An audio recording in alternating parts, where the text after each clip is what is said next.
اعوذ باللہ من الشیطان الرجیم بسم اللہ الرحمن الرحیم ان تقولوا انما انزل الكتاب على طائفتین من قبلنا وان كنا عن دراستهم لغافلین۔ کہیں تم یہ کہو کہ کتاب تو ہم سے پہلے ہی 2 گروہوں پر نازل کی گئی تھی اور ہم ان کے کتابوں کے پڑھنے پڑھانے سے یقیناً غافل تھے۔ سورۃ الانعام آیا 156۔ کہیں تم یہ کہو کہ کتاب تو ہم سے پہلے ہی 2 گروہوں پر نازل کی گئی ہے، یعنی یہ مبارک کتاب ہم نے تم پر اس لیے بھیجی ہے تاکہ تم پر حجت تمام ہو جائے، اور تم یعنی عربوں میں سے کافر یہ نہ کہیں ہم سے پہلے 2 گروہوں یعنی یہود و نصارہ پر تو کتاب نازل کی گئی تھی، یعنی ہم نے تم پر کتاب نازل کی ہے جو اللہ تعالیٰ کی توحید اور اس کی اطاعت اور تزکیہ نفس کی رہنمائی کرتی ہے اور شرک کی گندگی کو واضح کرتی ہے، تاکہ تم یوم حساب کو اپنے شرک اور جرائم کے لیے یہ عذر پیش نہ کرو کہ کتاب تو ہم سے پہلے 2 گروہوں پر نازل کی گئی تھی اور وہ یہود و نصارہ ہیں۔ وَإِن كُنَّا عَن دِرَاسَاتِهِمْ لَغَافِلِينَ، یعنی ہم ان کتابوں کو پڑھنے پڑھانے کی خبر ہی نہیں رکھتے تھے۔ یہود و نصارہ پر جو کتابیں نازل کی گئیں ہمیں ان کے بارے میں علم نہ تھا، نہ ہم ان کی زبان جانتے تھے۔ جب ہم تک اللہ تعالیٰ کا فرمان نہیں پہنچا تو ہمیں سزا کیوں دی جا رہی ہے؟ ہم نے تمہاری حجت ختم کر دی اور ایک ایسی کتاب نازل کی ہے جو تمہاری زبان میں ہے، جامع کتاب، اس سے بڑھ کر کوئی واضح کتاب آسمان سے نازل نہیں کی گئی۔ او تقولوا لو ان انزل علينا الكتاب لكنا اهدى منهم فقد جاءكم بينات من ربكم وهدى ورحمة ومن أظلم ممن كذب بآيات الله وصدف عنها سنجزي الذين يصدفون عن آياتنا سوء العذاب بما كانوا يصدفون۔ یا تم کہو کہ اگر ہم پر بھی کتاب اتاری جاتی تو ہم یقیناً ان سے زیادہ ہدایت یافتہ ہوتے، تو بلا شبہ یقیناً تمہارے پاس تمہارے رب کی طرف سے ایک روشن دلیل اور ہدایت اور رحمت آ چکی ہے۔ پھر اس سے بڑا ظالم کون ہے جس نے اللہ تعالیٰ کی آیات کو جھٹلایا اور ان سے کنارہ کشی اختیار کی؟ ہم انہیں جلد ہی بہت برے عذاب کی سزا دیں گے جو ہماری آیات سے کنارہ کشی اختیار کرتے ہیں، اس کے بدلے جو وہ کنارہ کشی اختیار کرتے تھے۔ سورۃ الانعام آیا 157۔ یعنی کیا تم یہ کہو گے کہ اگر یہود و نصارہ کی طرح ہمارے پاس بھی کتاب آتی تو ہم ان سے زیادہ ہدایت یافتہ ہوتے؟ جیسا کہ رب العزت نے فرمایا وَأَقْسَمُوا بِاللَّهِ جَهْدَ أَيْمَانِهِمْ لَئِن جَاءَهُمْ نَذِيرٌ لَيَكُونُنَّ أَهْدَىٰ مِنْ إِحْدَى الْأُمَمِ فَلَمَّا جَاءَهُمْ نَذِيرٌ مَا زَادَهُمْ إِلَّا نُفُورًا۔ اور انہوں نے اپنی پختہ قسمیں کھاتے ہوئے اللہ تعالیٰ کی قسم کھائی کہ یقیناً اگر ان کے پاس کوئی خبردار کرنے والا آیا تو یقیناً ضرور ہر امت سے زیادہ ہدایت یافتہ ہوں گے۔ پھر جب ایک خبردار کرنے والا ان کے پاس آیا تو اس نے ان کے دور بھاگنے کے سوا کوئی اضافہ نہیں کیا۔ سورۃ فاطر آیا 42۔ اب یہ کتاب کامل ہدایت لے کر اللہ تعالیٰ کی طرف سے تمہارے پاس آ گئی ہے۔ فَقَدْ جَاءَكُمْ بَيِّنَاتٌ مِّن رَبِّكُمْ وَهُدًى وَرَحْمَةٌ، تو بلا شبہ یقیناً تمہارے پاس تمہارے رب کی طرف سے ایک روشن دلیل اور ہدایت اور رحمت آ چکی ہے۔ رب العزت کی جانب سے تمہارے پاس بینہ دلیل آ گئی ہے اور اس میں ہر چیز شامل ہے، ہر وہ چیز شامل ہے جو حق کو بیان کرے، وہدا اور ہدایت یعنی نفع مند علم بھی اور عمل کے لیے رہنمائی بھی، ورحمتن اور رحمت یعنی اللہ تعالیٰ کی طرف سے ان کے لیے رحمت ہے جو اس کی پیروی کرنے والے اور اس کی ہدایت کے مطابق زندگی بسر کرنے والے ہیں۔ جب یہ کتاب ہدایت، رحمت اور دلیل روشن بن کر آ گئی تو اب آپ پر واجب ہے کہ اس کی دی گئی خبروں پر ایمان لاؤ اور اس کے احکامات کی تعمیل کرو۔ قرآن مجید کو اللہ تعالیٰ نے دلیل بنا کر بھیجا ہے۔ دلیل انسان کے حق میں کیسے ہدایت رحمت بنتی ہے۔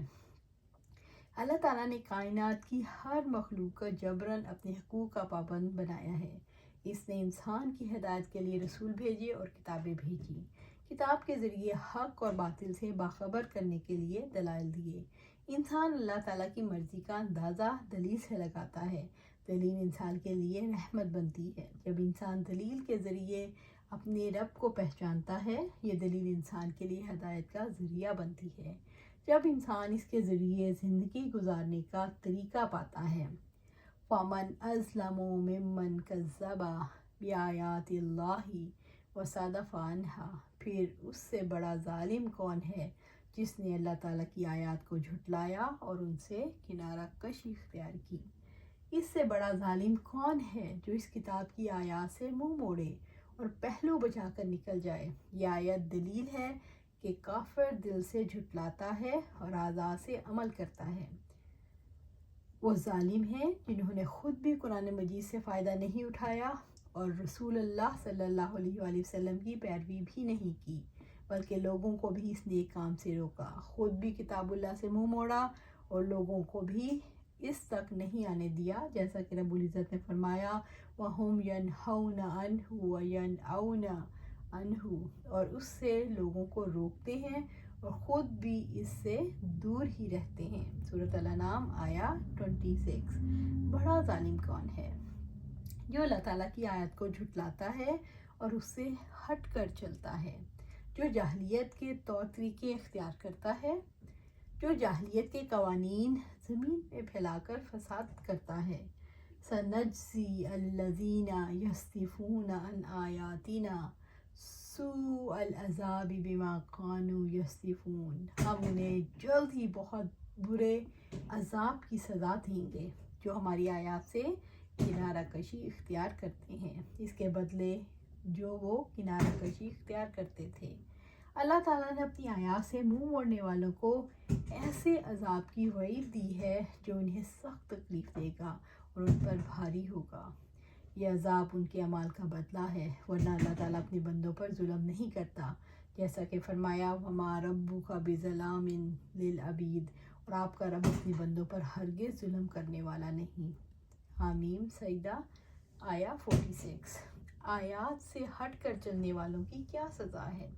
احراز کی پاداش میں برا عذاب۔ هَلْ يَنظُرُونَ إِلَّا أَن تَأْتِيَهُمُ الْمَلَائِكَةُ أَوْ يَأْتِيَ رَبُّكَ أَوْ يَأْتِيَ بَعْضُ آيَاتِ رَبِّكَ يَوْمَ يَأْتِي بَعْضُ آيَاتِ رَبِّكَ لَا يَنفَعُ نَفْسًا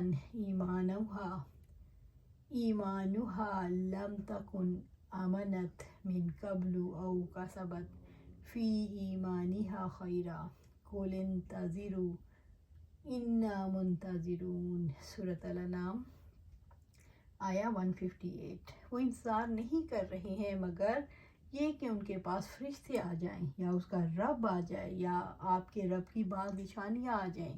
جس دن آپ کے رب کی بعض نشانیاں آ جائیں گی، کسی ایسے شخص کا ایمان اسے فائدہ نہ دے گا جو پہلے ہی سے ایمان نہ رکھتا تھا یا اس نے اپنے ایمان میں کوئی نیکی نہ کمائی تھی۔ آپ کہہ دیں تم بھی انتظار کرو، بلا شبہ ہم بھی انتظار کرنے والے ہیں۔ سورۃ الانعام آیا 158۔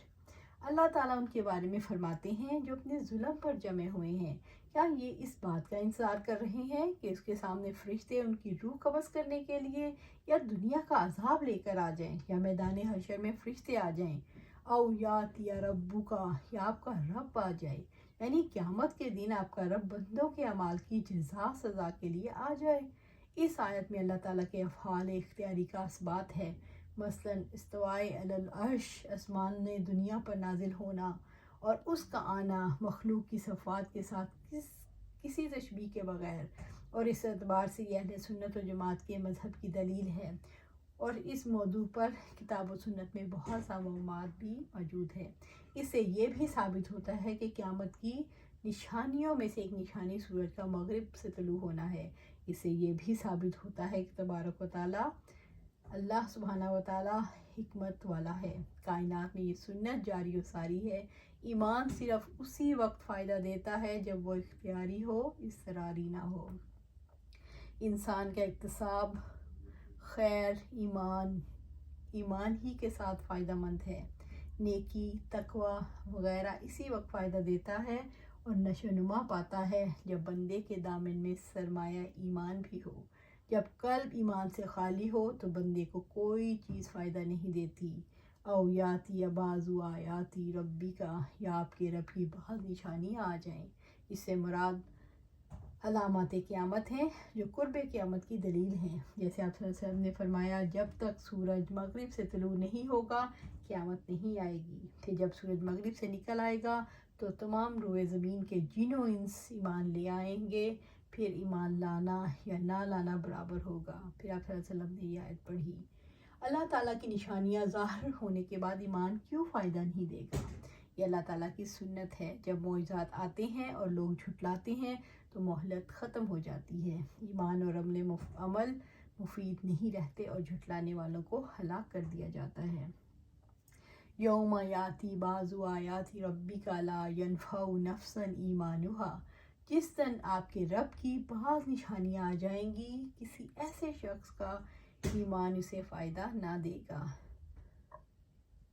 جب اللہ تعالیٰ کی نشانیاں ظاہر ہو جائیں، جن سے یہ معلوم ہو جائے گا کہ قیامت کی گھڑی قریب آ گئی ہے، تو کسی کو ایمان فائدہ نہ دے گا۔ آپ صلی اللہ علیہ وسلم نے فرمایا، جب 3 نشانیاں ظاہر ہو جائیں گی تو پھر کسی کو اس کا ایمان کام نہیں آئے گا جو پہلے سے ایمان نہ لایا تھا، جس نے پہلے سے کوئی نیکی نہیں کی تھی۔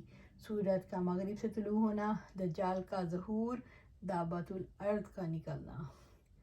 دخان یعنی دھوئیں کا ذکر ہے۔ حذیفہ بن اسید رضی اللہ تعالیٰ عنہ سے روایت ہے کہ آپ صلی اللہ علیہ وسلم برآمد ہوئے بالا خانے پر اور ہم قیامت کا ذکر کر رہے تھے، تو آپ صلی اللہ علیہ وسلم نے فرمایا، قیامت نہ ہوگی یہاں تک کہ 10 نشانیاں ظاہر ہوں۔ ایک تو سورج کا پچھم سے نکلنا، جدھر ڈوبتا ہے ادھر ہی سے، دوسرا دجال کا نکلنا جو کانا ہوگا، تیسرا دھوئیں کا نکلنا، چوتھا دابۃ الارض کا نکلنا یعنی زمین کے جانور کو جو صفا پہاڑ سے نکلے گا اور کافروں اور مومن پر نشان کر دے گا، پانچواں یاجوج اور ماجوج کا نکلنا، وہ 2 قومیں ہیں یافز بن نوح علیہ السلام کی اولاد سے جو قیامت کے قریب ظاہر ہوں گے، چھٹے عیسیٰ علیہ السلام کا ظاہر ہونا، زمین پر اترنا آسمان سے دنیا کی طرف وہ بیت المقدس میں اتریں گے، 7ویں زمین کا دھنسنا، مشرق میں دھنس جانا، 8واں زمین کا دھنسنا مغرب میں، 9واں زمین کا دھنسنا عرب کے جزیرے میں، 10واں ایک آگ جو عدن کی نشیب سے نکلے گی، جسے ابین کہتے ہیں۔ ابین بروزن احمر ایک گاؤں ہے یمن کے علاقے میں، ساحل سے ایک جانب پر، وہ لوگوں کو محشر کی طرف یعنی شام کے ملک کی طرف، شام کو محشر کہتے ہیں کیونکہ حشر اسی میں زمین پر ہوگا، لی جائی جائے گی، اور جب لوگ آرام کریں گے تو آگ بھی آرام کرے گی ان کے ساتھ، یعنی ٹھہری رہے گی، گویا وہ آگ قدر الہی لوگوں کو ہانکنے والی ہوگی ملک شام کی طرف۔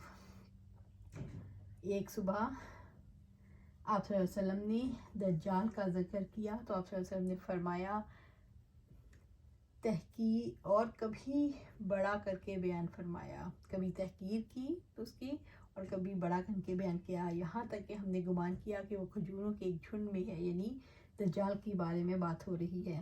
بس جب ہم شام کو آپ صلی اللہ علیہ وسلم کے پاس سے حاضر ہوئے تو آپ صلی اللہ علیہ وسلم نے ہم سے اس بارے میں معلوم کر لیا، تو فرمایا، تمہارا کیا حال ہے؟ ہم نے عرض کیا، اللہ کے رسول، آپ صلی اللہ علیہ وسلم نے صبح دجال کا ذکر کیا اور اس میں آپ صلی اللہ علیہ وسلم نے کبھی تحقیر کی اور کبھی اس فتنے کو بڑا کر کے بیان کیا، یہاں تک کہ ہم نے گمان کیا کہ وہ کھجوروں کے ایک جھنڈ میں ہے۔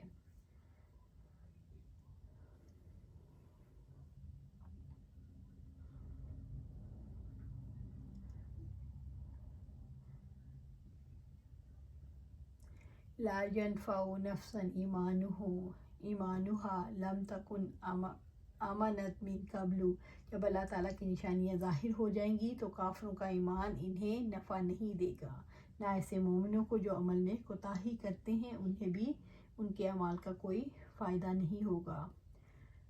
قل انتظروا انا منتظرون، آپ کہتے ہیں تم بھی انتظار کرو، بلا شبہ ہم بھی انتظار کرنے والے ہیں۔ اس آیت میں نبی صلی اللہ علیہ وسلم کے جھٹلانے والوں کے لیے وعید ہے کہ آپ صلی اللہ علیہ وسلم بھی نشانیوں کے منتظر ہیں، اور کافر بھی۔ جلد ہی معلوم ہو جائے گا کہ تم دونوں میں سے امن کا زیادہ مستحق کون ہے۔ اسی طرح صورت آپ اللہ سبحانہ تعالیٰ کہتے ہیں تو اپنے پاس قیامت ہی کے اچانک آنے کا انتظار کر رہے ہیں، بے شک اس کی علامات تو آ چکی، پھر جب ان کے پاس آ جائے گی ان کے لیے نصیحت کیسے ممکن ہوگی۔ سورۃ محمد آیا 18۔ اسی طرح سورۃ غافر اور آیا 85 میں اللہ سبحانہ تعالیٰ فرماتے ہیں کہ پھر ان کا ایمان نہ تھا کہ انہیں کوئی فائدہ دیتا جب انہوں نے ہمارا عذاب دیکھ لیا۔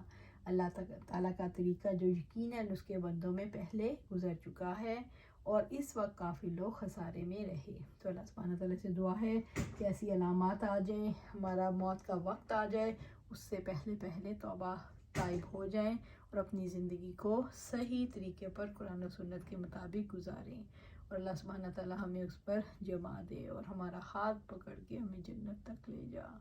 آمین یا رب العالمین۔